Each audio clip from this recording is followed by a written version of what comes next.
నమస్తే welcome to 9+ news. Hyderabad లో ప్రభుత్వ విప్ ఆది శ్రీనివాస్ బీజేపీ రాష్ట్ర అధ్యక్షుడు బండి సంజయ్ వ్యాఖ్యలపై స్పందించారు.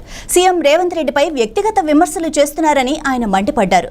ప్రధాని మోడీ కేంద్ర హోంమంత్రి అమిత్ షా ముందు బీజేపీ నేతలు గులాంగిరి చేస్తున్నారని వ్యాఖ్యానించారు. తెలంగాణ ప్రయోజనాలను పణంగా పెట్టి పదవులు కాపాడుకుంటున్నారని ఆయన ఆరోపించారు.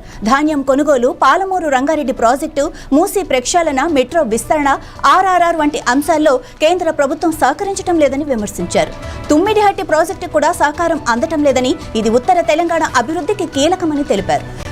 రైతుల ప్రయోజనాల కోసం బీజేపీ నేతలు పనిచేయటం లేదని, అభివృద్ధి కార్యక్రమాలను అడ్డుకుంటున్నారని ఆది శ్రీనివాస్ ఆరోపించారు.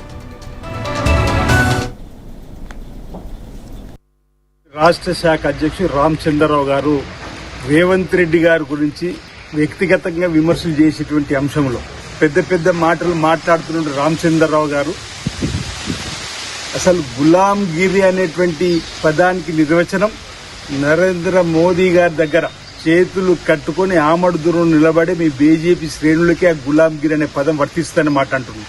తెలంగాణ రాష్ట్ర ప్రయోజనాలను పణంగా పెట్టి మీ పదవులను కాపాడుకునే ప్రయత్నం చేస్తున్నారు తప్ప తెలంగాణ రాష్ట్రంలో పండించినటువంటి రైతుల ధాన్యాన్ని మొత్తం కొనిపించలేని వాళ్ళు మీరు దద్దమ్మలు.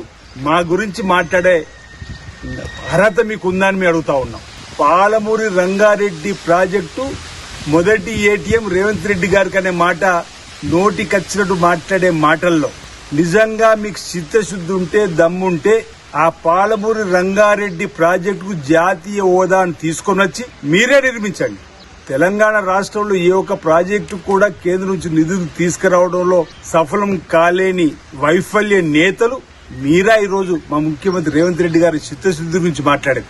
ఈరోజు మా యొక్క ప్రయాణం తెలంగాణ రాష్ట్ర ప్రయోజనాల కోసం, తెలంగాణ రాష్ట్రంలో ఉన్నటువంటి సంక్షేమాన్ని ఓవైపు, అభివృద్ధిని మరోవైపు పరిగెత్తించే విధంగా ప్రయత్నం చేస్తున్నటువంటి సందర్భంలో అటు తెలంగాణ నుంచి ఉన్నటువంటి ఇద్దరు మంత్రులు కిషన్ రెడ్డి గారి వైఫల్యం, బండి సంజయ్ వైఫల్యం కొట్టొచ్చినట్టు కనిపిస్తున్నా. 8 మంది ఎంపీలను గెలిపించి పంపిస్తే ఢిల్లీలో కాలక్షేపానికి కబుర్లు చెప్పుకోవడానికి క్వార్టర్లో ఉన్నటువంటి ప్రయత్నం చేస్తూ తప్ప ఏ రోజైనా తెలంగాణ రాష్ట్ర ప్రయోజనాల కోసం తెలంగాణ